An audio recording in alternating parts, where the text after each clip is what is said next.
What is up, guys? I'm back for another video. Today's gonna be a little bit different. Never thought I'd make a video about this, but we're gonna be talking about it, and that is numerology, the basics of it. So number one is gonna be numbers 1 to 9, a simple explanation. I have a video and I'm gonna be explaining it as well. I'll explain it first and then I'll show you the video.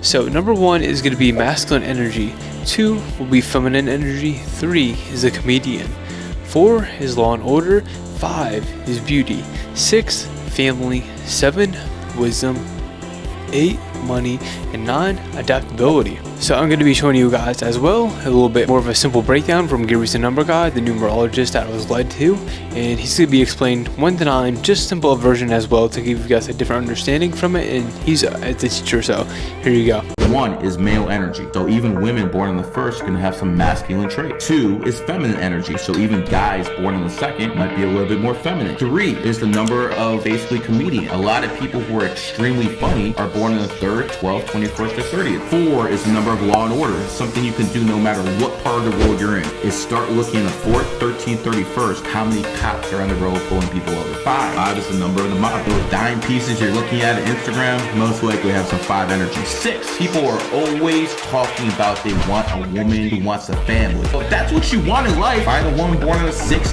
15th, 24th. They're all about that life. They want a whole bunch of kids. They want to be housewives. 7's number of the genius. So people born on 7th, 16th, 25th, extremely highly intelligent. 8 is the number of money. Sneak up, born on the 8th, was fucking broke as hell. Now he's got his back. Patrick Bet David, another example. He's an 8 life path. He has no fucking money. Now he's worth 300 mil. 9 is the number of completion. I really want to talk about that number too much. So that was a cool video from Gary's number guy explaining it as well as I explained it as well, kind of going off his chart of 1 to 9 and the different energies in these numbers. And it's very important to understand this. I was led to numerology, you know, I didn't really like it. I thought it was satanic, I thought it was demonic, like a lot of people usually do, but I was like, why is someone like Gary, why is he around Zodiac, why is he around Myron, why is he around all these different Christians, all these people that believe in Jesus Christ of Nazareth? And I was like, alright, let me look into his stuff, let me actually try and learn something, see what this stuff is, and try it out for a little bit.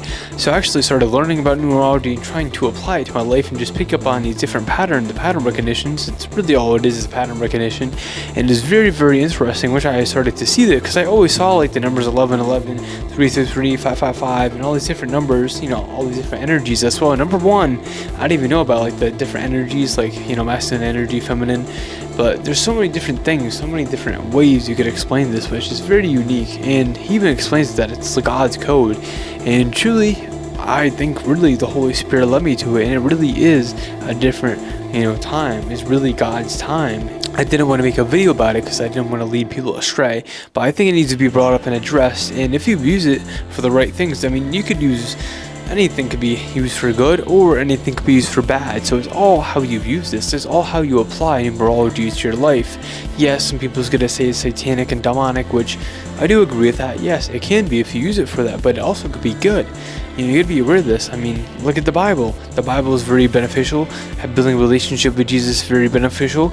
But, you know, look at all these other people that, you know, read very demonic, very dark things, and then they're worshiping the world. They're worshiping the enemy. So it really, you know, there's yin and yang. There's good and bad. There's Jesus and the enemy. It's all up to you how you want to apply this to your life. And I want to spread it for good. I want to spread it for knowledge, for wisdom. Just to let you guys know what's going on. Like, hey, this is okay to learn about. Hey, this isn't that demonic if you learn about it in an appropriate and respectful way and use it for good, like Jesus wants you to talk about it in that way. But moving in here, number 2 is going to be the importance of knowing your life path number. I'm going to give my birthday as an example because it's pretty interesting, pretty cool. My birthday, I would say, is very unique. But my birthday is, you know, 3/28/02, and so how you do your life path number is your birth month 3, your birthday, which mine was 28, and your birth year 2002 equals 4. So 3 plus 1 plus 4 equals 8. So I'm an 8 life path. And then I have a little breakdown I'm going to be reading, which is your life path number is one of the returning karma and opportunity. Those with a life path number 8 tend to be natural leaders rather than followers, with a good capacity to visualize and intuitive ability to know what needs to be done in order to accomplish the task at hand. As such, you are more likely to find yourself being more successful at money in business or politics. Kind of makes sense, kind of goes along with my views and everything I've experienced about life, and there's even more in-depth details about life path number 8, and literally here he explains that, you know, you're either at the top or the bottom. If you're 8 life path, there's no in between because it's like 8. It's like an infinity sign. There's nothing really in the middle. So as a life path, you could be, you know, in poverty, or you could be very rich. So it's really cool. And he explained that. I was like, damn, it's kind of true.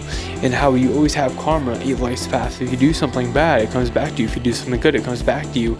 And let me tell you, I've experienced that. It literally comes back to us very quick as a life path. And 8 is also the number of money. Little cool thing is I'm born on the 28th. That's a money number. And I believe Gary was talking about how multiple billionaires were born on the 20th or something. Like majority of the billionaires in the world were born on the 20th. It's a very powerful number that attract money. And he said, ask someone born on the 28th if they, you know, when they need the money, did they get it? And he said yes. And I'm like, wow, every time I've needed something, I've needed finances or help or assistance or something like that, it just came to me. Like, we attract money. Like, money's energy.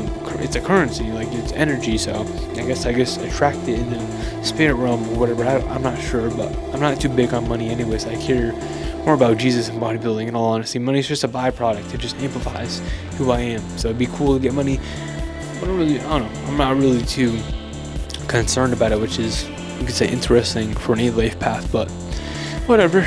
But yeah, check out what life path number you are. Probably help you, maybe answer some questions, or you can be led to, you know, find out your life path number and put some, you know, the puzzle pieces together that God has given you. Maybe this is a missing puzzle piece that you need.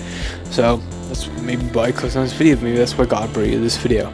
But moving into the last one is going to be number 3, learning about your Chinese zodiac. So the Chinese zodiac is a 12-year cycle based on the lunar calendar, assigning one of 12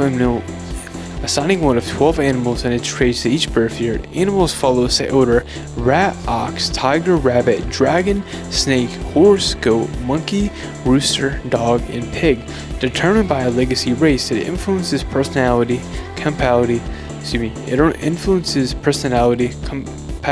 and fortune. The Chinese zodiac horse, which I am a horse, symbolizes freedom, energy, and independence, and adventure, representing vitality, perseverance, and a love for life, but also impatience and a dislike for being confined, leading to a fast-paced pursuit of new experiences and growth.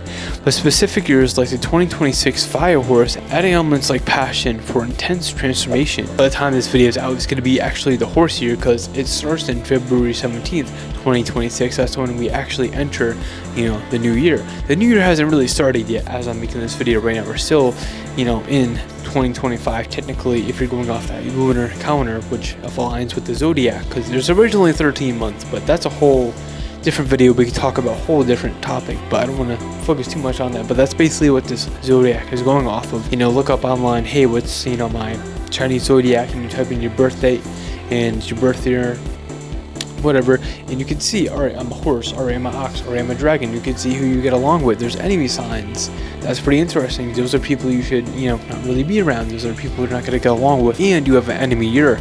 So I believe for me, it's like, I think ox or rat is my enemy. So when there's a rat and an ox year, Gary says to lay low, stay in your own lane that year when you're having an enemy year, because I guess bad things can happen, because, you know, it's not really aligned with your energy as a horse energy. But yeah, it's pretty interesting, and hopefully, you know, this social media stuff, since it's a horse year, it's in my energy, I'll be able to pop off or grow in social media or something. I don't know, we'll see. It's not up to that, honestly. It's up to Jesus Christ of Nazareth, what my channel is based on, you know. But this is just something I was led to make and led to talk about. I never thought I'd talk about this, but I think it needs to be brought up, like I explained before, because it could be used for good, it could be used for bad. But yeah, I'm gonna leave this video off right here. So hopefully you guys enjoyed this video. If you did, don't forget to like and subscribe down below, and share this video with someone that you think needs to hear this message today. And I'll see you guys for the next one. So a beautiful, blessed day in Jesus' name. Peace.